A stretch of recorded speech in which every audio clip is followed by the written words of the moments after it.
आज का कार्यक्रम हम शुरू करते हैं। आज 6 अगस्त 2020 प्री लंच पीरियड में आज हमारी ये एक संवाद इसको एसवीसीसी बाली और अदिति महाविद्यालय ने मिलकर आयोजित किया है। तो श्री विवेकानंद कल्चरल सेंटर बाली के जो डायरेक्टर हैं उनके सौजन्य से और अदिति महाविद्यालय की IQAC और कल्चरल कमेटी के सौजन्य से ये संवाद होने जा रहा है।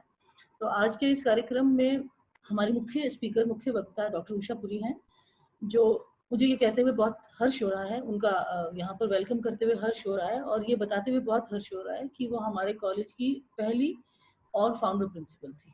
तो जो आज के पार्टिसिपेंट्स हैं और जिनका सानिध्य है, उनके बारे में नीलम राठी कुछ परिचय देंगी। नमस्कार मैडम। आज बेहद सौभाग्य की बात है कि आज हम भारत और इंडोनेशिया के सांस्कृतिक संबंधों के परिदृश्य और वहां राम रूप की व्याप्ति उस पर कार्यक्रम कर रहे हैं। और सबसे ज्यादा खुशी की बात यह है कि आज की हमारे इस कार्यक्रम की विशिष्ट वक्ता है डॉक्टर उषा पुरी जी। कार्यक्रम के मुख्य अतिथि और अध्यक्ष हैं प्रोफेसर कुलदीप चंद अग्निहोत्री जी, जो कि हिमाचल प्रदेश केंद्रीय विश्वविद्यालय के वाइस चांसलर हैं। तिब्बत विचार मंच के बहुत बड़े विशेषज्ञ हैं, उन पर उनकी बहुत बड़ी पकड़ है। और इसके साथ ही मैं केंद्र के डायरेक्टर हैं इंडोनेशिया में बाली, डॉक्टर मनोहर पुरी जी, पुरी साहब का भी मैं बहुत बहुत स्वागत करना चाहती हूँ और उनको धन्यवाद देना चाहती हूँ कि उन्होंने हम आयोजन अपने विवेकानंद को केंद्र को सम्मिलित किया। तो आज अदिति महाविद्यालय और बाली या इंडोनेशिया विवेकानंद केंद्र के संयुक्त तत्वावधान में आज ये गोष्ठी आयोजित होगी। अब मैडम, मैं देर न करते हुए आपसे आग्रह करती हूँ कि आप विषय पर अपना पक्ष रखें। आपका बहुत बहुत स्वागत है। नमस्कार। नमस्कार। कल 5 अगस्त को अयोध्या नगरी में हुए सांस्कृतिक उत्सव में माननीय प्रधानमंत्री श्री नरेंद्र मोदी जी ने के कर कमलों से राम मंदिर का भूमि पूजन हुआ। इस ऐतिहासिक अवसर पर माननीय प्रधानमंत्री जी ने अपने वक्तव्य में इंडोनेशिया और अन्य देशों में राम और रामायण की उपस्थिति, प्रस्तुति और मान्यता को विशेष रूप से चिन्हित किया। इंडोनेशिया के बाली द्वीप से इंडोनेशिया में राम की उपस्थिति, प्रस्तुति और बाली की संस्कृति के विषय में कुछ बिंदुओं को आपके सामने प्रस्तुत करते हुए मैं भी बड़े आनंद और गौरव का अनुभव कर रही हूँ। पिछले 3 वर्षों से बाली में रहने के कारण मैंने यहाँ की सामाजिक, सांस्कृतिक स्थितियों, व्यवस्थाओं को नजदीक से देखा, समझा और अनुभव किया है। उसी के आधार पर मैंने कुछ बातें इंगित करने का प्रयास अपने इस व्याख्यान में किया है। मैं अपनी बात का आरंभ राम से ही करूंगी। इंडोनेशिया और विशेष रूप से बाली में जन जन में मन में राम धाम है। बाली निवासी आज भी अपने पूर्वज के रूप में राम को मानने में गर्व का अनुभव करते हैं। वे अपने जनक राम को ही मानते हैं। आर्थिक, सामाजिक कारणों से यद्यपि धर्म परिवर्तन की स्थितियां उत्पन्न हुई, लेकिन पिता तो नहीं बदलते। यही कारण है कि इंडोनेशिया और बाली में दिन में रोजे और नमाज पढ़ने वाले अनेक कलाकार रात्रि में रामलीला का मंचन करते हैं। पूर्व प्रधानमंत्री श्री अटल बिहारी वाजपेयी जी ने भी अनेक बार अपने भाषणों में बाली और बाली से जुड़े राम प्रेम को बार बार इंगित किया है और उन्हें इस बात पर बड़ा आश्चर्य होता था कि बाली में रामायण का अभिनय करने वाले अनेक मुस्लिम कलाकार हैं। इस विषय में उन्होंने बार बार प्रश्न भी किया और बार बार उन्हें यही उत्तर मिलता था कि धर्म परिवर्तन से पूर्व हमारे पूर्वज राम ही थे और जनक और जन्मदाता तो बदला नहीं जाता, धर्म बदल सकता है।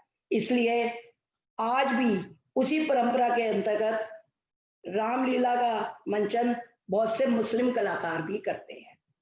यही कारण है कि आज रामलीला में बहुत से कलाकार मुस्लिम धर्मानुयायी है, लेकिन उनके परिवारों की परंपरा में रामलीला का मंचन एक प्रथा के रूप में चला आ रहा है। छोटे छोटे बच्चे से लेकर बड़े बड़े बुजुर्ग पूर्व तन्मयता, एकाग्रता, एकजुटता और समर्पण भाव से रामलीला का मंचन करते हैं। बाली में रामकथा वाचन की भी प्रथा है, जिसमें सैकड़ों लोग आसपास के द्वीपों और स्थानों से आकर श्रोता के रूप में भाग लेते हैं।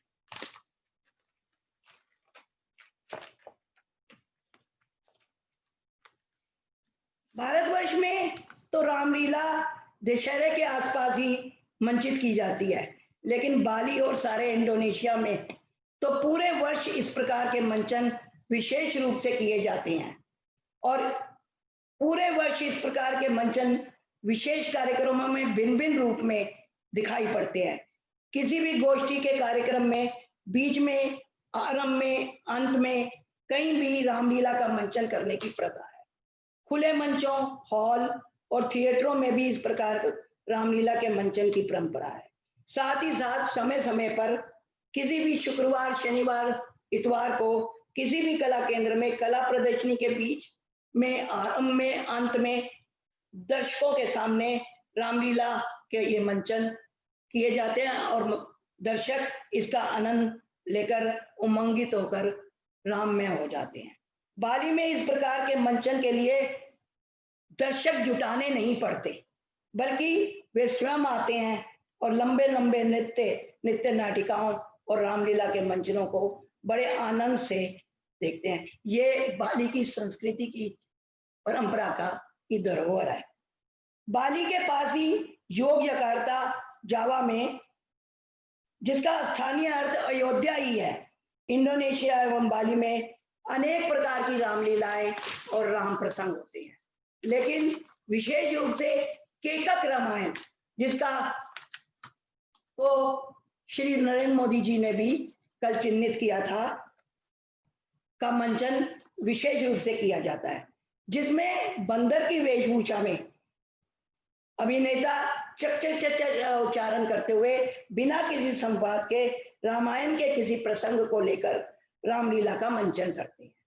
1930 में इस मंचन की परंपरा का आरंभ हुआ, जो परिवारों से निरंतर परंपरा रूप में अब तक चलता आ रहा है। इस मंचन के अधिकांश पात्र मुस्लिम रहते हैं। पहले केवल पुरुष ही इस मंचन में भाग लेते थे, लेकिन 2006 के बाद अब स्त्रियां भी इस मंचन में भाग लेने लगी। बचपन से इन परिवारों में बच्चों को इन कार्यक्रमों के साथ जोड़ा जाता है, अभ्यास कराया जाता है।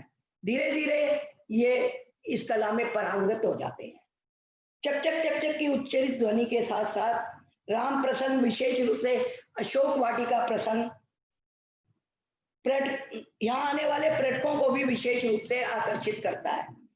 वे टिकट खरीदकर, प्रतीक्षा कर, रात्रि में रुककर इस मंचन का आनंद उठाते हैं और राममय हो जाते हैं। रामलीला मंचन और राम में रामधाम होने के अतिरिक्त इंडोनेशिया और विशेष रूप से बाली द्वीप में त्रिमूर्ति पूजन की परंपरा है। ब्रह्मा, विष्णु, महेश का यहाँ बहुत महत्व और मान्यता है। प्रत्येक हिंदू धर्म अनुयायी त्रिमूर्ति के साथ सरस्वती, लक्ष्मी और पार्वती को भी मानते हैं। शिव मंदिर भी यहाँ के प्रसिद्ध मंदिर में है। सरस्वती पूजन का विशेष महत्व है। हर 6 माह के बाद पहले शनिवार को प्रत्येक घर में और विशेष रूप से विद्यालयों और महाविद्यालयों में सरस्वती पूजन का आयोजन किया जाता है। बाली में हिंदू धर्म अनुयायी त्रिकाल संध्या अर्थात सुबह, दोपहर 12 बजे और शाम को 6 बजे पूजा करते हैं।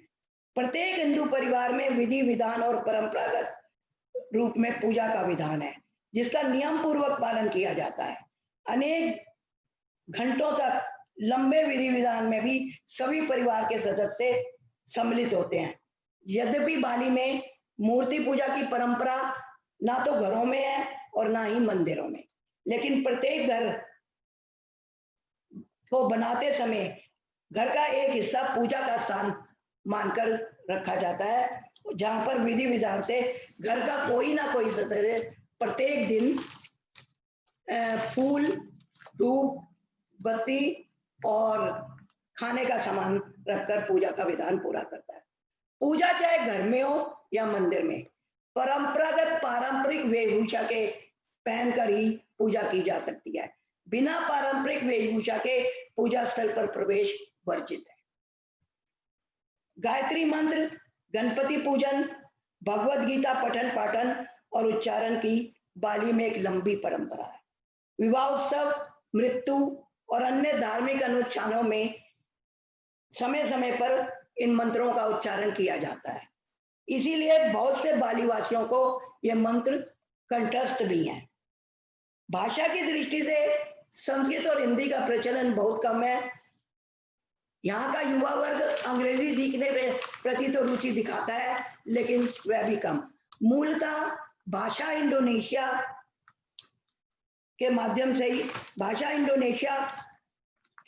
से ही शिक्षा, व्यापार, आपसी आदान प्रदान और औपचारिक कार्यक्रम किए जाते हैं। बाली में सभी सभा, कार्यक्रम और उत्सव का आरंभ ओम स्वस्ति अस्तु और कार्यक्रम का अंत ओम शांति शांति से किया जाता है। धार्मिक सौहार्द और सहिष्णुता के कारण सलाम वालेकुम, सलाम पागी और अंत में सलामत कलाम आदि का भी कहा जाता है। बाली में ओगो की प्रथा भी है, जिसमें बुराई के प्रतीक ओगो के पुतले बड़े बड़े पुतले बनाकर जुलूस निकाला जाता है और बाद में उन पुतलों को रावण, कुंभकर्ण और मेघनाथ की तरह ही जलाया जाता है। जलाने से पूर्व बालीवासी कहते हैं कि हमारे आत्म नियंत्रण, आम चिंतन, आत्म विश्लेषण और मंथन में व्यवधान उत्पन्न मत करो, तुम भगवान के पास जाओ। जैसे दशहरे पर धर्म की अधर्म पर विजय दिखाते हैं, उसी प्रकार बाली में ओगो का महत्व है।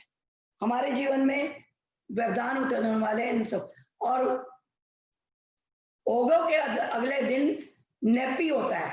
नेपी बाली का एक विशेष आयोजन है, जिस दिन स्व से संस्कार की ओर बढ़ने की प्रथा है। सब व्यक्ति घर में बैठकर, कोई बाहर नहीं जाता, कोई हवाई जहाज नहीं चलता, कोई हवाई अड्डा नहीं खुला होता, कोई खाना नहीं खाता, बिजली नहीं होती, और आत्म मंथन, आत्म विश्लेषण और आत्म नियंत्रण करके अपने किए हुए कर्मों का विश्लेषण कर आगे आने वाले जीवन में अच्छे कर्म करने की प्रतिज्ञा लेता है। इसीलिए नेपी का बाली के जीवन में बहुत महत्व है। बाली में विष्णु को भी बहुत महत्व दिया गया है। यहाँ अनेक कलाकृतियों में विष्णु की काठ और पत्थर की मूर्तियां भी पाई जाती हैं। बाली का 122 मीटर ऊंचा गरुड़ विष्णु कांचना की ऊंची मूर्ति एक दर्शनीय पर्यटक स्थल है। ये दर्शनीय पर्यटक स्थल न्योमैन नवारत्ना ने वास्तुकार ने बनाया। इस वास्तुकार को 2017-18 में भारत सरकार की ओर से पद्मश्री से भी नवाजा गया। इसके अतिरिक्त मॉरिशस में आयोजित पिछले विश्व हिंदी सम्मेलन में प्रभु धर्मयश को, बाली के प्रभु धर्मयश को विश्व हिंदी सम्मान से सम्मानित किया गया।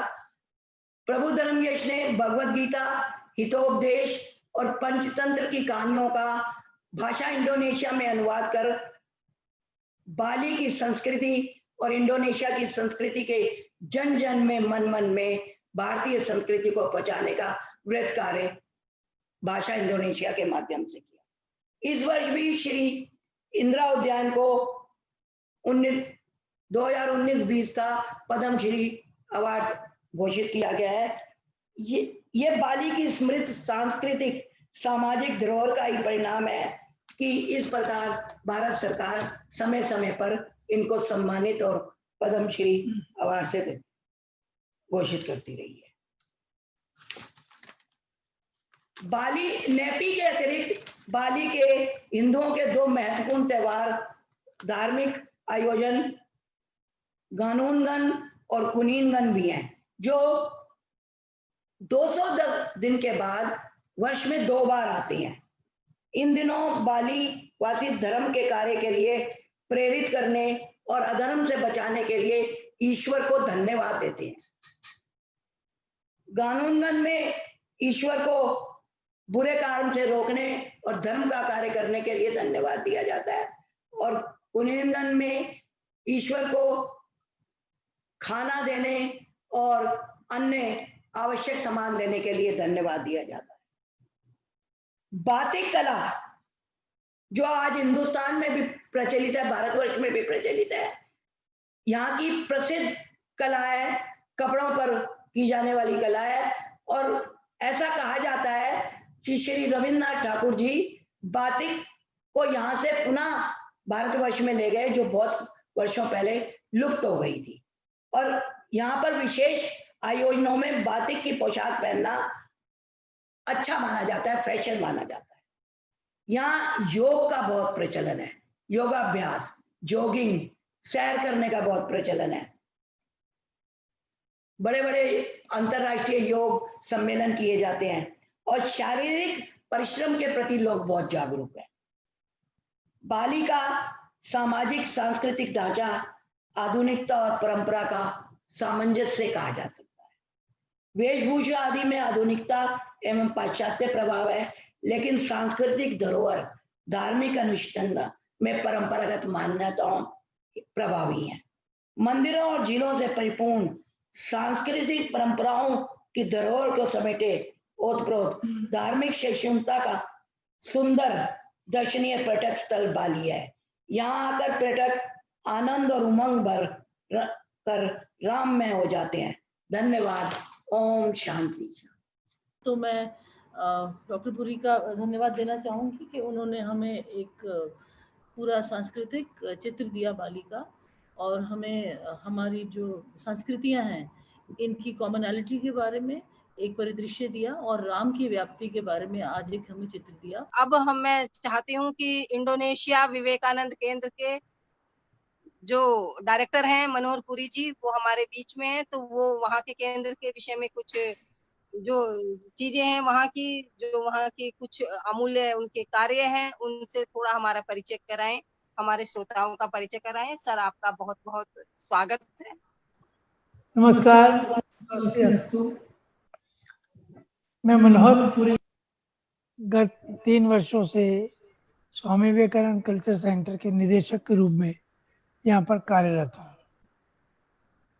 वास्तव में इस केंद्र का नाम विवेकानंद करने का श्रेय भी मुझे दिया जा सकता है, क्योंकि विश्व के विभिन्न देशों में मैंने बार समय पर देखा कि हर देश में सांस्कृतिक केंद्र अलग अलग नेताओं के नाम पर थे। कहीं जवाहरलाल नेहरू, कहीं सुभाष चंद्र बोस, कहीं इंदिरा गांधी, कहीं राजीव गांधी, कहीं टैगोर। तो मेरे को ये लगा कि इसमें कुछ एक रूपता होनी चाहिए, ताकि सांस्कृतिक केंद्र और स्वामी विवेकानंद हमारी संस्कृति के युग पुरुष माने गए, मूल रूप माने गए हैं। इसलिए मैंने एक प्रस्ताव दिया कि आगे से खुलने वाले हर केंद्र का नाम स्वामी विवेकानंद सांस्कृतिक केंद्र ही हो, और मैं इसे अपना सौभाग्य कहूँगा कि इसे स्वीकार कर लिया गया। कैबिनेट तक में ये डिसीजन होता है, तो एक बार से इसे स्वीकार कर लिया गया। इसके बाद जितने भी केंद्र बनते हैं उनका नाम स्वामी विवेकानंद सांस्कृतिक केंद्र ही है। डॉक्टर उषा पुरी ने आपको बहुत विस्तार से यहाँ के जनजीवन के बारे में जानकारी दी। सांस्कृतिक केंद्रों का हमारा काम मुख्य रूप से ये रहता है कि भारत और जिसकी स्थान पर वो केंद्र स्थापित है उस देश की संस्कृति के समन्वय की बात की जाए। सरकारों की बात तो एम्बेसीज, कॉन्सुलेट करते हैं, पर व्यक्तियों की एक दूसरे से जुड़ाव हो, जन जन से जुड़े, ये हमारा मुख्य उद्देश्य रहता है। और इसके लिए सबसे बड़ा माध्यम जो है वो संस्कृति है।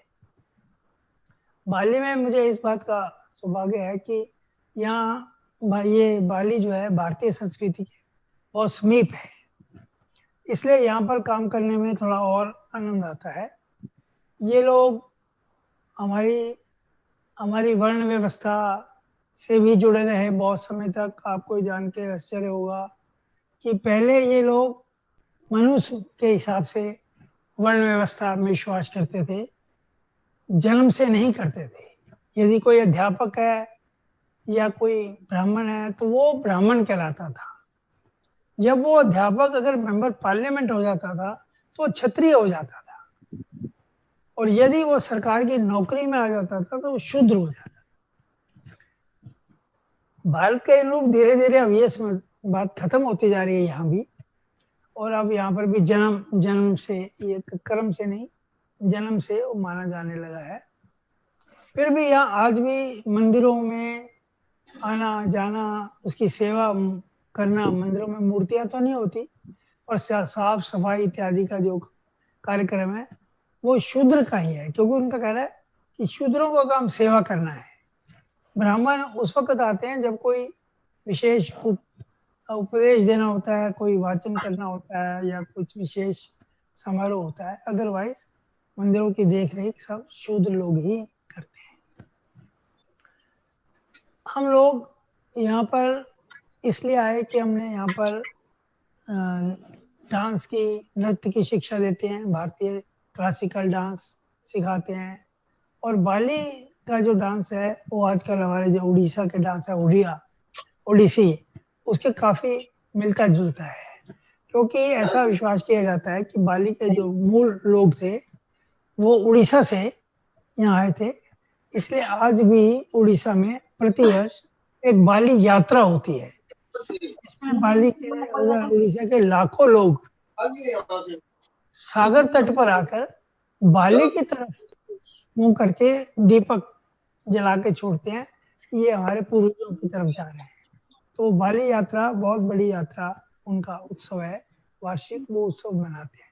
इसी प्रकार हमने सबसे पहले यहाँ योग सिखाना शुरू किया, और आज मेरे को ये बात का भी गर्व है कि आज बाली में खासतौर से दैनिक प्रसार में घर घर में योग होता है। बहुत योग का हमने काफी फैलाव किया। और उसके बाद तो जब प्रधानमंत्री जी के IDBI का प्रचलन ज्यादा हुआ, इंटरनेशनल योगा डे, तो उससे हमको और भी गति मिली। और अब योग भारतीय योग ही है ऐसा लोग विश्वास करते हैं। पहले कुछ अपनी तरह से प्रयोग करते थे, आजकल वो भारतीय पद्धति से योग की ओर अधिक आकर्षित हो रहे हैं। इसी तरह हम वहाँ पर हिंदी भाषा सिखाने का प्रयास करते हैं। हालांकि यहाँ पर बहुत कठिनाई होती है, क्योंकि बहुत कम स्टूडेंट आते हैं जो भाषा सीखना चाहते, हिंदी सीखना चाहते हैं। हम यहाँ लोगों को भेजते भी हैं भारत में, और उसका पूरा खर्चा सरकार वहन करती है। संस्कृत की भी हम क्लासेस लेते हैं, और भारतीय संस्कृति के संबंध में व्याख्यान भी देते हैं। समय समय पर मैं यूनिवर्सिटीज में जाके, कॉलेजेस में जाके, स्कूलों में जाके इस तरह के व्याख्यान देते हैं कि हमारी सरकार का आपकी सरकार के साथ मेलजोल हो रहा है, और हम क्या आपके लिए कर सकते हैं, और या आप हमसे क्या चाहते हो। अभी डॉक्टर साहब ने बताया कि हम यहाँ जो भाषा जो है, भाषा इंडोनेशिया बोल रहे हैं। ये शब्द जो है हमारा भाषा, हमारा ही शब्द है हिंदी का, उसी को इन्होंने लिया। तो इसमें प्रचुर मात्रा में शब्द हैं जो हिंदी के शब्द हैं, संस्कृत के भी हैं।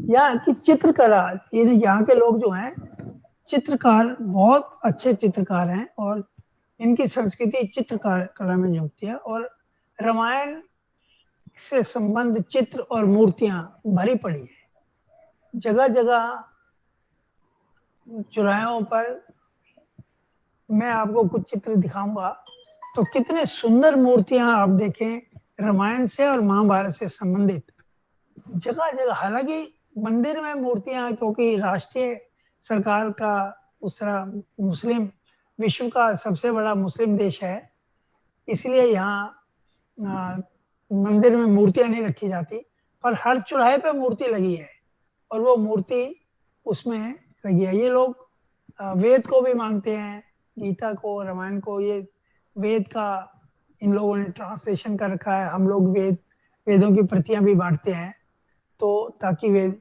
ये देखिए कृष्ण गीता का जो यहाँ की पार्लियामेंट है उसके बाहर ये एक चित्र, ये एक मूर्ति लगी हुई है जिसमें कृष्ण जो है वो अर्जुन के सारथी बने हुए चलते हैं। तो दशावतार को ये मानते हैं। और बाकी जो इसके भगवत गीता को बहुत अनुवाद, कई तरह के अनुवाद हुए हैं यहाँ भगवत गीता के। हिंदू धर्म को मानते हैं, शिव को उन्होंने बताया कि शिव की पूजा करते हैं, घर में करते हैं। और पिछले बार जरा वो धर्म सर्व संभाव भी उनका बहुत, वो उसमें विश्वास करते हैं। इसलिए ये पता ही नहीं लगता कि ये व्यक्ति मुसलमान है या ये व्यक्ति हिंदू है। हमारे जो कार्यक्रम, हिंदुओं के इनके जो कार्यक्रम होते हैं उसमें मुसलमान आते हैं और पूरे योग से उसमें वो भाग लेते हैं। ये नहीं कहते कि भाई हम इसमें भाग नहीं लेंगे, हम इसमें हाथ नहीं जोड़ेंगे, वो बकायदा वो करते हैं। विष्णु की बहुत मान्यता है। ये जो मूर्ति ये विश्व की सबसे ऊंची मूर्ति ये उसको कहते हैं, पर उसका एक कारण है। ये है तो 122 फुट ऊंची, इतनी मूर्ति नहीं है, पर क्योंकि एक पहाड़ी पर स्थित है तो समुद्र तल से ये बहुत ऊंची हो जाती है। ज्यादातर मूर्तियां जो हैं जैसे लिबर्टी, स्टैचू ऑफ लिबर्टी या हमारी यूनिटी, स्टैचू ऑफ यूनिटी, वो समुद्र में है, तो इसलिए इस तरह इनकी ऊंचाई काफी हो जाती है। तो ये इनका यहाँ का प्रतीक चिन्ह है। इनकी जो वायु सेवा है उसका नाम भी गरुड़ है। तो भारतीय संस्कृति जगह, ये देखिए ये राम का चित्र है, राम सेतु का निर्माण हो रहा है, राम की सेना है सब। ये बहुत बड़ा एक महत्वपूर्ण चौराहा है जहाँ पर ये बनी हुई है। तो रामायण का इन्फ्लुएंस जो है वो घर घर में जगह जगह पे है। ये देखिए, ये बहुत रामायण हंटिंग, ये स्टेचू है उसका, रामा हंटिंग रामायण स्टेटस बालू बायोटॉनिकल गार्डन में ये लगा हुआ है। आगे बढ़े। ये कुंभकर्ण फाइटिंग विद बानासुर वगैरह से, ये उनसे इनकी आपस में जो होती है। ये हनुमान को ये इस रूप में उनको देखते हैं। तो हनुमान, ये देखिए, ये जो है रामायण के ऊपर आधारित ये सारे मूर्तियां बनी हुई हैं। और बड़ाबद्दूर में जो योग जकार्ता का इन्होंने वर्णन किया, बहुत बड़ा मंदिर है, बहुत बड़ा, उसका नाम ही है बड़ाबद्दूर। तो उसके चारों तरफ ये मूर्तियां उकेरी गई हैं और ये अधिकतर रामायण से प्रेरित है। ये भी सब इन्फ्लुएंस ऑफ महाभारत है इसमें। ये कृष्ण और अर्जुन का स्टैचू है। तो मतलब भारतीय संस्कृति इनके रग रग में बसी हुई है। अर्जुन है, ये वही अभी जो दिखाया। तो ये घटोत्कच की ये मूर्ति है। ये जब आप एयरपोर्ट से बाहर निकलते हैं तो ये सबसे पहले आपको इसी के दर्शन होते हैं, घटोत्कच को। इसको ये भीम है। तो महाभारत का भी पूरा यहाँ वो है, क्योंकि गीता का ज्यादा प्रभाव है, इसलिए रामायण सिर्फ उनमें पढ़ी जाती है उत्सवों में या उसमें। घर में गीता का रोज पाठ होता है, क्योंकि रामायण तो बहुत बड़ी है, तो गीता का वो कुछ उच्चारण करते रहते हैं। तो ये महाभारत के को, ये कठपुतली इनका एक, ये हमारी कठपुतली की तरफ से तरह ही है, परंतु ये धागों से कठपुतली न नचा के ये हाथ से पकड़ के उसको करते हैं। नीचे देखिए पकड़ने की ये जो जगह बने हैं, तो छाया कठपुतली भी करते हैं ये, तो दिखाते हैं। ये 5 पांडव दिखाया उन्होंने। ये भी रामायण, ये भी कठपुतली है। तो कठपुतली का इनका काफी अच्छा चलन है यहाँ पर इन्फ्लुएंस ऑफ रामायण। अच्छा वो लकड़ी, हाँ लकड़ी का काम भी यहाँ बहुत बहुत सुंदर होता है। फर्नीचर, घर के दरवाजे, खिड़कियां, सब कार्विंग होते हैं और बहुत अच्छी। दूसरा देखिए कितना प्रभाव है हमारा। ये इंडोनेशिया का नोट है जिसमें 1 रुपए का ये नोट है, इस पे राम का चित्र बना हुआ है। आजकल 1 रुपए का कोई अर्थ नहीं है, पर जिस वक्त ये रहा होगा उस वक्त इनका 1 रुपया तो हॉलैंड की करेंसी के बराबर था। ये 10 रुपए के नोट पर है। इसमें भी ये भी चलन में नहीं है। 1952 में ये था। 1949 में बाली रिपब्लिक हुआ था। ये जो इसमें गणेश जी, ये अभी हाल तक ये नोट था, पर अब ये भी बंद हो गया, नए नोट आ गए। ये 20,000 रुपए का नोट था। तो इस प्रकार बाली रामायण और बालिनीज डांस अच्छा हम अपने डांस का भी इनसे फ्यूजन करते हैं। तो पहले कथक के डांसर थे हमारे पास, तो कथक और उनको हम आपस में जोड़ते थे यहाँ के डांसर्स को, क्योंकि हर घर में डांसर है। मतलब जो महिलाएं आमतौर पर वो डांस करती हैं। ये देखिए ये रामायण, राम लक्ष्मण जटायु, ये वो है। तो इनका उसमें भी है। हम हमारे जो डांसर हैं वो इनको अपना अपना डांस सिखाते हैं और इनको तो यहाँ डांस परिवार में है। जैसे हमारे यहाँ शुरू में कहते थे कि काश्त जरूर डांस सीखते हैं या बंगाली जरूर डांस सीखते हैं, ऐसे ही बाली में लगभग हर घर में थोड़ा बहुत डांस बच्चों को सिखाया ही जाता है। हमारे पास सबसे अधिक जो स्टूडेंट हैं वो डांस के ही आते हैं या योगा के आते हैं। तो इस प्रकार मतलब रामायण जो है वो इनके जनयोग का। हाँ तो हाँ ये हमारी डांस टीचर हैं पम्पी जी, जिनसे आप संवाद कर रहे हैं। तो इन्होंने आके काफी इसका प्रचार किया है, ओडिसी डांस का, नृत्य का। उससे पहले हम इनके आने से पहले कथक कई वर्ष तक हम कथक करते रहे। तो ये डॉक्टरेट हैं डांस में, तो काफी इनके स्टूडेंट्स भी हैं। फिर हम लोग स्कूलों में जाकर भी सिखाते हैं, क्योंकि स्टूडेंट खुद नहीं आ पाते इतने एक साथ इकट्ठे, तो इसलिए उनके स्कूल में कक्षा ले बोलो तो कक्षा जो लेती हैं उसमें हमको अधिक ज़्यादा स्टूडेंट मिल जाते हैं और फिर उनको हम लोग सर्टिफिकेट भी देते हैं और पुरस्कार भी देते हैं। तो इस प्रकार भारत के जनजीवन को हम बाली के जनजीवन के साथ जोड़ने का काम करते हैं। आर्थिक दृष्टि और राजनीतिक दृष्टि से हमारी एम्बेसी और कॉन्सुलेट काम करते हैं। सांस्कृतिक रूप में हमारा इनसे काफ़ी विचार विनिमय होता है। Keep on going there. समय समय पर हम उनको बताते हैं कि हमारे जो तीज त्योहार हैं हम वो मनाते हैं, कि ये तीज त्योहार हम क्यों मनाते हैं।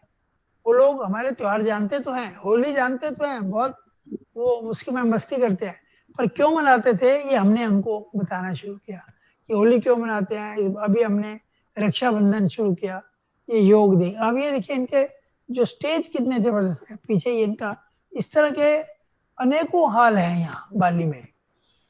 तो बड़े बड़े हाल हैं और वेल इक्विप्ड है, उनमें एक से एक बढ़िया साउंड सिस्टम है, लाइटनिंग सिस्टम है और स्टेज है, सब बहुत अच्छा वो बना हुआ है। और ये देखिए बालिनीज लड़कियां, ये लोग योग कर रहे हैं। तो संजय चौधरी जो है ये हमारे डांस टीचर थे, अभी अभी सेवानिवृत्त हुए। तो अभी बस इसी सप्ताह तो भी गए हैं। तो काफी उन्होंने योग का बहुत प्रचार किया है। उससे पहले वाले भी अध्यापक जो थे उन्होंने बहुत अच्छा इसका प्रचार किया था। तो एक अच्छा समय है यहाँ बिताने का। और जो जैसे डॉक्टर साहब ने बताया कि यहाँ अनुशासन बहुत ज्यादा है। हर घर के बाहर 2 मूर्तियां रहती है, तो वो उसको घर का रक्षक मानती है। तो वो नल और नील को मानते हैं कि वो हमारे घर के रक्षक हैं, विश्वकर्मा है, तो इसलिए वो लगभग प्राय हर घर में होती है। तो जो डॉक्टर साहब ने एक बात और एक्सप्लेन नहीं की थी कि ये घर को क्यों नहीं, हर जगह को, हर प्रेमिसेस को 3 हिस्सों में बांटते हैं। पहला हिस्सा अध्यात्म होता है, तो उसमें मंदिर रहता है हर घर में, हर फैक्ट्री में, जो भी काम। दूसरा हिस्सा भौतिकवादी रहता है, जिसमें वो लोग रहते हैं या व्यापार करते हैं। और तीसरा भाग जो है वो उसको डिवाइड करते हैं, उसमें अवांछनीय चीजें जैसे टॉयलेट, रसोई का जो गंदगी जहाँ जाती है, कपड़े धोना, ये सब चीजें। इसलिए वो घर को 3 हिस्सों में बांटते हैं। और इसलिए जैसे फ्रंट है घर का, जो अध्यात्म है, उसमें वो कभी भी किसी भी स्टेज में वो बाथरूम या इस तरह की चीज नहीं बनाएंगे। तो इस तरह करके भी वो उसको, तो मेरा ख्याल है बहुत समय मैंने ले लिया, तो धन्यवाद पुरी सर। आपने विवेकानंद केंद्र की इंडोनेशिया में भूमिका से तो हमें परिचित कराया ही, साथ में इंडोनेशिया की संस्कृति का इतना विशद चित्रण बताया और दिखाया कि हम सब अभिभूत हैं। और अब हम सब लोग बड़ी देर से कुलदीप सर को भी सुनना चाहते हैं। कुलदीप चंद अग्निहोत्री जी हमारे बीच में हैं। आप हिमाचल प्रदेश विश्वविद्यालय, केंद्रीय विश्वविद्यालय के वाइस चांसलर हैं। सर, आपका बहुत बहुत स्वागत है। अब देर न करते हुए मैं आपसे आग्रह करती हूँ कि आप अपना अध्यक्षीय वक्तव्य प्रस्तुत करें। राठी जी, बहुत बहुत धन्यवाद आपका। नीलम जी ने मुझे इस कार्यक्रम में आमंत्रित किया, मैं बड़ा आभारी हूँ। और इसी बहाने मुझे भी इंडोनेशिया के बारे में मैडम उषा पुरी का और मनोहर पुरी जी का व्याख्यान सुनने का अवसर प्राप्त हुआ। और प्रोफेसर मनोहर लाल पुरी जी ने जो प्रेजेंटेशन दी, उससे वो कहते आंखों देखी और कानों सुनी का अंतर होता है। तो पुरी जी ने इतनी दूर बैठे ही आंखों देखी वाला मामला कर दिया। आज तक कानों से सुनते थे, तो अब ये नया परिदृश्य जो आंखों के सामने आया है, उससे मैं बड़ा अभिभूत हूँ। देखिए, इंडोनेशिया और भारत के सांस्कृतिक संबंधों की बात पुरी साहब तो वहां बैठे और बेहतर जानते हैं। लेकिन हम सब जानते हैं कि पूरा साउथ ईस्ट एशिया जो है, उसका कल्चर और हिंदुस्तान का कल्चर मोटे तौर पर एक ही कल्चर है। इंडोनेशिया का भी कल्चर जो है वो हिंदुस्तान के कल्चर से बहुत सीमा तक मिलता जुलता है। खास करके रामायण महाभारत का तो बहुत ही प्रभाव है। और बाली में तो है ही, खैर बाली तो एक प्रकार से पूरा भारतीय संस्कृति का ही प्रतिरूप है। या एक बात मैं और भी कह सकता हूँ कि बाली की संस्कृति का भारत प्रतिरूप है। दोनों एक ही चीज है। रामायण महाभारत भारत में भी प्रचलित है और रामायण महाभारत बाली में भी प्रचलित है। वैसे तो कल जैसे नरेंद्र मोदी जी कह रहे थे, पूरे साउथ ईस्ट एशिया में प्रचलित है। इधर इंडोनेशिया में जावा में खास करके इंडोनेशिया का जो प्रमुख स्थान है, वैसे तो इंडोनेशिया में लगभग हजारों टापू हैं। उनमें से कुछ टापू हैं जहां लोग रहते हैं और कुछ टापू निर्जन भी हैं, और बड़े बड़े टापू भी हैं, बहुत छोटे टापू भी हैं। तो इसलिए टापू होने के कारण इंडोनेशिया का जो पूरा क्षेत्रफल है उसमें पानी ज्यादा है, जमीन कम है। इसलिए किसी इंडोनेशिया से आप पूछो कि आपकी जमीन कितनी है या आपका क्षेत्रफल कितना है, वो कभी ये नहीं कहता अवर लैंड। इंडोनेशिया वाला कहेगा अवर लैंड एंड वाटर्स। वो पानी और जमीन को मिलाकर बात करेगा, क्योंकि जमीन का क्षेत्रफल कम और पानी का ज्यादा है। एक वक्त तो ऐसा था कि पूरे इंडोनेशिया में जिन जिन टापुओं में लोग रहते थे, उनमें और भारत का कल्चर लगभग एक जैसा ही था। और महाभारत का, रामायण का प्रभाव, जैसे पुरी साहब ने दिखाया भी, सब जगह था। लेकिन बाद में धीरे धीरे जब ये इब्राहिम रिलीजन्स का प्रचार प्रसार हुआ, इब्राहिम रिलीजन जाने इस्लाम और क्रिश्चियनिटी का, इस्लाम और क्रिश्चियनिटी का प्रचार प्रसार में ही लगभग क्रिश्चियनिटी का प्रचार तो लगभग 2000 साल पहले शुरू हुआ। क्योंकि ईसा मसीह, उनका जन्म और वो सारा जो पूरी कथा है, वो लगभग 2000 साल पहले की बात है। कुल मिलाकर 2025-30 इसके आसपास की। और इस्लाम की जो शुरुआत हुई वो 14,000 के आसपास की बात है। तो इसका मतलब उससे पहले 2000 साल से पहले जो इंडोनेशिया में आस्थाएं और विश्वास थी, वो आस्थाएं विश्वास हिंदुस्तान में भी वही आस्थाएं और विश्वास थी, हिंदुस्तान में भी वही आस्थाएं और विश्वास थी। और हिंदुस्तान से सागर के रास्ते व्यापार वगैरह होता रहता था। खास करके जो आपका जो मसाले हैं, खास करके मसालों के लिए ज्यादा व्यापार होता था। और उन्हीं दिनों रामायण महाभारत का प्रचार प्रसार भी हुआ, बाकी सभी जो हमारी कॉमन कल्चर है उसका प्रचार हुआ। एक बात और हमें ध्यान में रखनी चाहिए कि इंडोनेशिया जम्बू द्वीप का हिस्सा है। देश की परिभाषा जो है उससे एक बड़ी परिभाषा भारतीय वाङ्मय में या एशिया के वाङ्मय में ये जम्बू द्वीप की आती है। जम्बू द्वीप में लगभग पूरा एशिया आता है। अभी भी हिंदुस्तान में जब पूजा होती है तो चाहे वो दिल्ली हो चाहे असम हो, जब पंडित पूजा करवाता है तो उसको यहीं से शुरू करता है, जम्बू द्वीपे भारत खंडे, कि जम्बू द्वीप में भारत एक खंड है। इसी प्रकार जम्बू द्वीप में इंडोनेशिया भी एक खंड है, जम्बू द्वीप में थाईलैंड भी एक खंड है।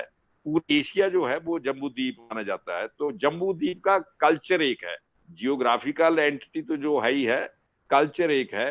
इंडोनेशिया भी उसी का हिस्सा है, इसलिए इंडोनेशिया में भारतीय संस्कृति का प्रचार प्रसार बहुत है। और थोड़ा परिवर्तन हुआ जब अब्राहमिक रिलीजन्स का वहां असर पड़ा, और वो भी आप समझिए जो इंडोनेशिया में इस्लाम गया वो अरब के माध्यम से नहीं गया, वो गुजरात के व्यापारियों के माध्यम से गया। क्योंकि गुजरात में इस्लाम का जब प्रचार प्रसार हुआ, वहां के व्यापारी जो व्यापार करते थे वो इंडोनेशिया में जाते थे और वहां इस्लाम का प्रचार प्रसार भी हुआ।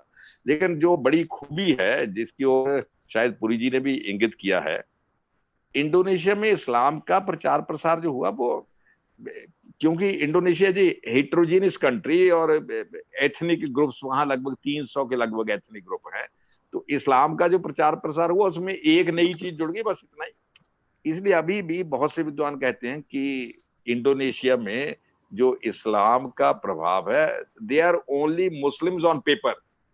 और पुरी साहब कह रहे थे ना कि मुसलमान लोग भी रामायण की कथा भी गाते हैं और राम के अभिनय भी करते हैं, राम की कथा सुनते भी हैं।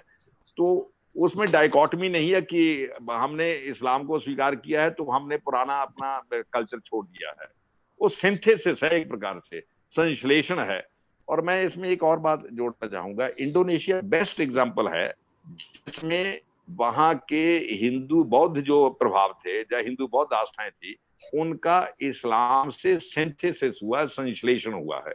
और उन्होंने, इस्लाम ने उसको रिप्लेस नहीं किया है जैसे बाकी कुछ देशों में हुआ, इजिप्ट में हुआ और दूसरे देशों में हुआ, यूनान में हुआ, जहां जे अब्राहम रिलीजन गए उन्होंने रिप्लेस कर दिया। लेकिन इंडोनेशिया में रिप्लेस नहीं हुआ। इसलिए जितना पुरी साहब ने प्रेजेंटेशन की है, पुरी साहब की प्रेजेंटेशन मोटे तौर पर को लेकर थी, लेकिन बाकी इंडोनेशिया के हिस्सों में भी कहीं ना कहीं प्रत्यक्ष अप्रत्यक्ष आपको पुराने विश्वासों का, रामायण का, महाभारत का प्रभाव ले जाएगा। जो जावा में जो जावा की जो पुरानी भाषा थी, कावी भाषा जो थी, कावी भाषा में जुगेश्वर ने रामायण लिखी जो इंडोनेशिया में बड़ी प्रचलित है, काकविन रामायण जिसको कहते हैं। काकविन रामायण उसमें इंडोनेशिया के ही एक विद्वान जोगेश्वर ने लिखी थी, कावी भाषा में थी। और उस रामायण की एक प्रति कवि बहुत साल पहले, उस रामायण का भाषा इंडोनेशिया में ट्रांसलेशन हुआ, यानी कावी भाषा से भाषा इंडोनेशिया में ट्रांसलेशन हुआ। और फिर बहुत साल पहले कभी आचार्य रघुवीर जब इंडोनेशिया में गए तो इंडोनेशिया के एक व्यक्ति ने वो जो भाषा इंडोनेशिया में रामायण की ट्रांसलेशन होता है, काकविन रामायण जो प्रचलित है, उसकी एक प्रति आचार्य रघुवीर को दी।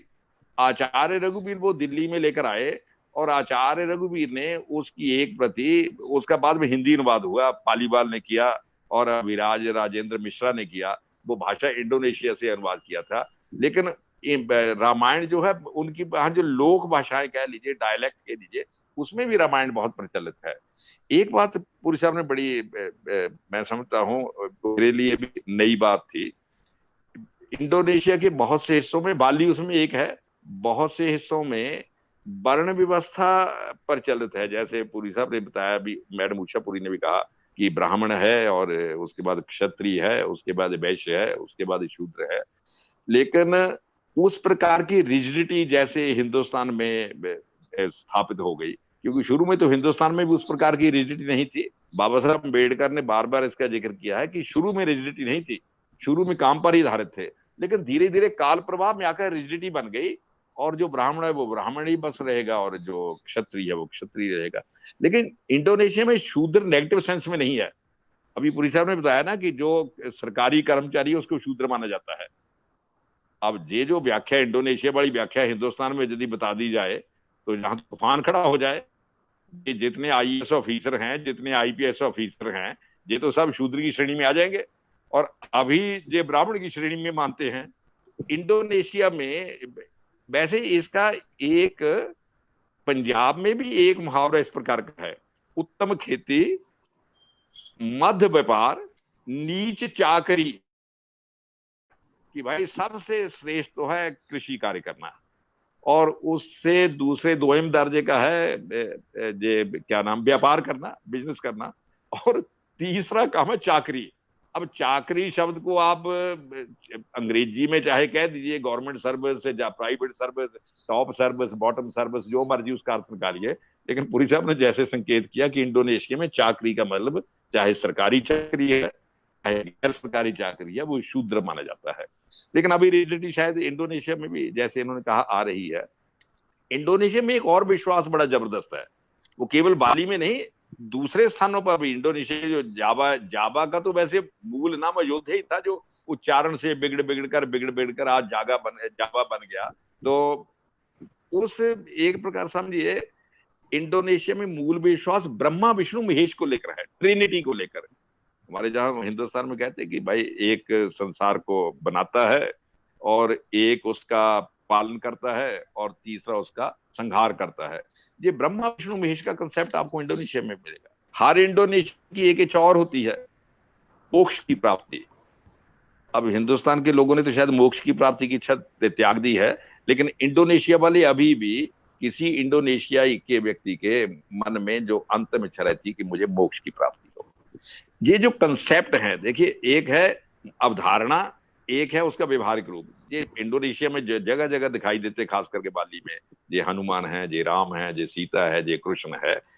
केवल हिस्ट्री के पक्ष से उन्होंने इसको स्वीकार नहीं किया, इसकी जो वैल्यूज है उसको भी स्वीकार किया हुआ है। ये इतिहास को स्वीकार करना और चीज है, वैल्यूज को स्वीकार करना और चीज है। तो जो जिसको हम मूल ह्यूमन वैल्यूज कह सकते हैं, जिनका क्षरण अर्बनाइजेशन के कारण थोड़ा धीरे धीरे हो रहा है। अभी पुरी जी ने कहा जो बंजार है उसकी पावर बहुत ज्यादा है। बंजार जो है वो एक प्रकार से डिसेंट्रलाइजेशन का प्रोसेस है। बंजार हिंदुस्तान की, पुरी साहब ने खुद ही कहा, पंचायत के बराबर है। तो ये जो नीचे भारतीय परंपरा पंचमें परमेश्वर देखने की परंपरा है, और पंचमें परमेश्वर जाने आम जन में आस्था की परंपरा है। तो ये इंडोनेशिया में आपको बहुत दूर तक मिलेगी। मैं समझता हूं भारत और इंडोनेशिया का जो कॉमन कल्चर है, तो ये कॉमन कल्चर हमें जोड़ता है। लेकिन बस एक दुर्भाग्य की बात है भाई, अब पुरी साहब तो बाली में खुद ही बैठे हैं, और जो भारत सरकार ने वहां विवेकानंद सांस्कृतिक केंद्र खोला है, उसके माध्यम से दोनों देशों के बीच के तंतुओं को, जो तंतु है उनको जोड़ने का प्रयास कर रहे हैं।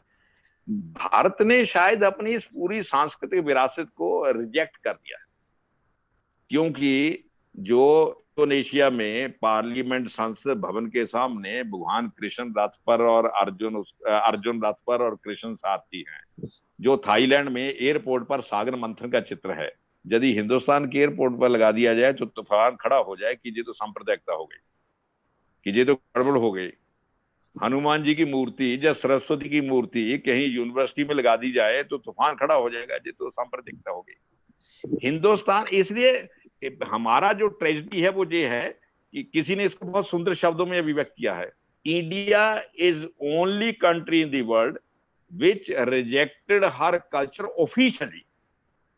कि लोग रिजेक्ट करते हैं वो और चीज होती है, सरकार रिजेक्ट करती है वो दूसरी चीज होती है। सरकार ने ऑफिशियली रिजेक्ट किया, लोगों ने रिजेक्ट नहीं किया।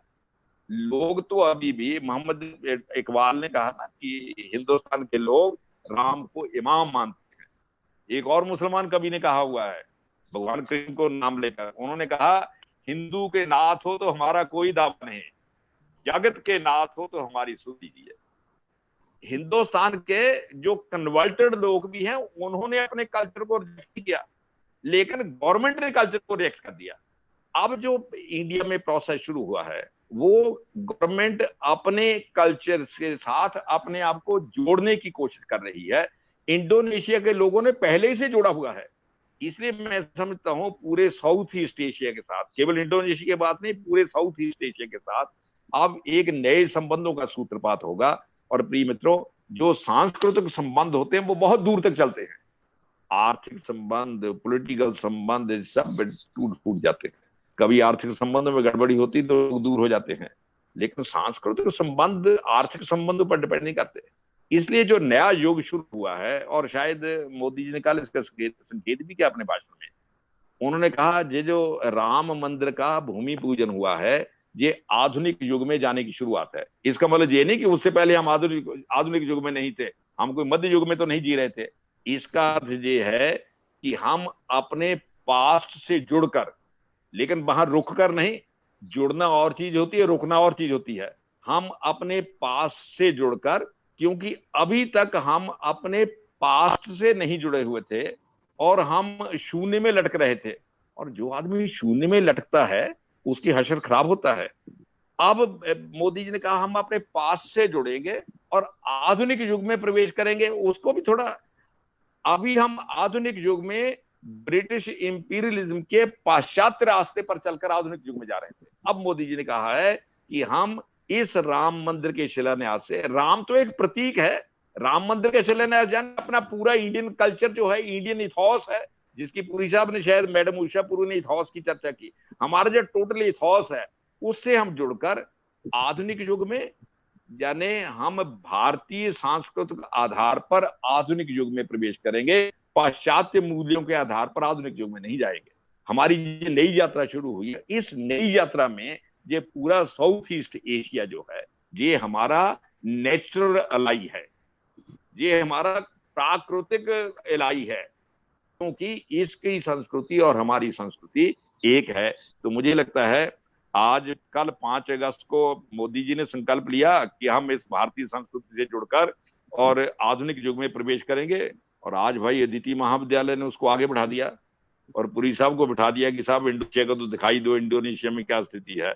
मैं इसलिए अदिति महाविद्यालय को भी बधाई देना चाहूंगा कि उन्होंने माकूल समय पर माकूल विषय को और माकूल व्यक्ति को चुनकर इस अध्याय की यात्रा की शुरुआत कर दी है। और मुझे भी इसलिए साक्षी के लिए बुला लिया है, गवाही के लिए आपने मुझे भी बुला लिया है, इसलिए मैं नीलम राठी का धन्यवाद करना चाहता हूं कि उन्होंने मुझे बुलाया है। महाविद्यालय की प्रिंसिपल का भी धन्यवाद करना चाहता हूं। मैं बहुत साल पहले अदिति महाविद्यालय में आया था, तब पत्रकारिता विभाग ने मुझे, मैं थोड़ा बहुत दाएं बाएं से पत्रकारिता से भी जुड़ा हुआ हूँ, तब पत्रकारिता विभाग ने मुझे व्याख्यान के लिए निमंत्रित किया था, और तब मैं साकार रूप में आया था और अब निराकार रूप में आपके सामने आया हूँ। और अदिति महाविद्यालय का बहुत आभारी हूँ कि उन्होंने मुझे बुलाया, और पुरी साहब का बड़ा आभारी हूँ, उन्होंने बहुत ही वंडरफुल प्रेजेंटेशन दी। धन्यवाद। जय भारत। धन्यवाद सर। आपने इंडोनेशिया के सांस्कृतिक जीवन की झलक और इंडोनेशिया में राम रूप की व्याप्ति पर बात रखी, साथ ही आपने संपूर्ण दक्षिण एशिया और जम्बू द्वीप की सनातन संस्कृति के परिदृश्य को हमारे समक्ष रखा। आपका बहुत बहुत धन्यवाद। कल से जो हमने एक नए ऐतिहासिक युग की शुरुआत की है, जो हम सांस्कृतिक राष्ट्रवाद के एक व्यवहारिक रूप में हमने प्रवेश किया है, उसके लिए मैं यही कहना चाहूंगी, सिया राम मैं सब जग जानी, और हम सब भी उसके साक्षी बने, जो कि मुझे लगता है कि पीढ़ियों के बाद, अनेक युगों के बाद हमने ये सपने को साकार होते हुए देखा है। और अब मैं हमारे महाविद्यालय की प्राचार्य ममता शर्मा जी से आग्रह करती हूँ कि वो स्वागत और अतिथियों का और धन्यवाद ज्ञापन करें। सभी को नमस्कार। ये कॉलेज का सौभाग्य है कि हमारे बीच में honourable vice chancellor Shri Kuldeep Chand ji हैं। कॉलेज की founder principal doctor Usha Puri भी हमारे बीच हैं। इसके लिए मैं बहुत बहुत धन्यवाद करती हूँ। धन्यवाद। अब धन्यवाद ममता मैम, आपने बहुत। अब निर्जा, मैं आपसे आग्रह करती हूँ कि आप ऑफिशियली जो है इस गोष्ठी के समापन के अवसर पर सभी का धन्यवाद करते हुए समाप्ति की घोषणा करें। Nirja Nagpal. Thank you doctor Rathi. तो जैसे डॉक्टर उषा पुरी ने कहा कि जन जन में राम, मन मन में राम, और उसी प्रकार श्री मनोहर पुरी जी ने जिस प्रकार नल नील की तरह आज भारत और इंडोनेशिया में एक बांध दिया और हमें संस्कृति के सारे पहलुओं से परिचित करवाया, उसके लिए मैं अदिति महाविद्यालय की तरफ से और मैं खुद स्वयं जो कन्वीनर हूँ कल्चरल कमेटी की उसकी तरफ से, और डॉक्टर नीलम राठी जो IQAC हेड कर रही है उनकी तरफ से, तथा मेरे सभी साथी अदिति महाविद्यालय के लेक्चरर्स, डॉक्टर पुरी के कोलीग्स, डॉक्टर पुरी के स्टूडेंट्स और हमारे अन्य स्टूडेंट्स जो यहाँ पर आज विद्यमान हैं, उनकी तरफ से मैं अपना थैंक्स कन्वे करती हूँ। तो मुझे उम्मीद है कि अलग मंचों पर और इस तरह अलग ओकेजन्स पर हमारी चर्चाएं होती रहेंगी और हम ये विवेकानंद कल्चरल सेंटर से भी अपना संबंध स्थापित रखेंगे। Thank you ma'am. Thank you sir. धन्यवाद निर्जा। अब ऑफिशियली हम फिर किसी और गोष्ठी में मिलेंगे किसी और विषय के साथ, और आज मैं अभी यहीं इस गोष्ठी के समापन की घोषणा करती हूँ। आप सब लोग इसमें आए। निर्जा अभी 1 मिनट कुछ और बात कहना चाहेगी और इसकी ये बड़ी बहुत त्रुटि हो जाएगी यदि मैं पॉम्पी जी का धन्यवाद नहीं करूंगी जिन्होंने तकनीकी संचालन दिया और अपना जो एक मधुर ओडिसी डांस हमने उनका देखा, तो पॉम्पी जी का भी विशेष धन्यवाद। और हम उम्मीद करेंगे कि पुरी मैम, मनोहर पुरी सर और कुलदीप जी अग्निहोत्री जी तीनों ही हमें जब जब उनकी आवश्यकता होगी, उनके मार्गदर्शन की आवश्यकता होगी, वो हमें मिलता रहेगा। धन्यवाद मैडम, धन्यवाद सर, धन्यवाद अग्निहोत्री सर, पुरी सर, आप सबका बहुत बहुत धन्यवाद। जो भी यहाँ पे लोग उपस्थित हुए उन सबका भी बहुत बहुत धन्यवाद। अभी ऑफिशियली हम इस गोष्ठी के समापन की घोषणा करते हैं। धन्यवाद। नमस्कार। नमस्कार।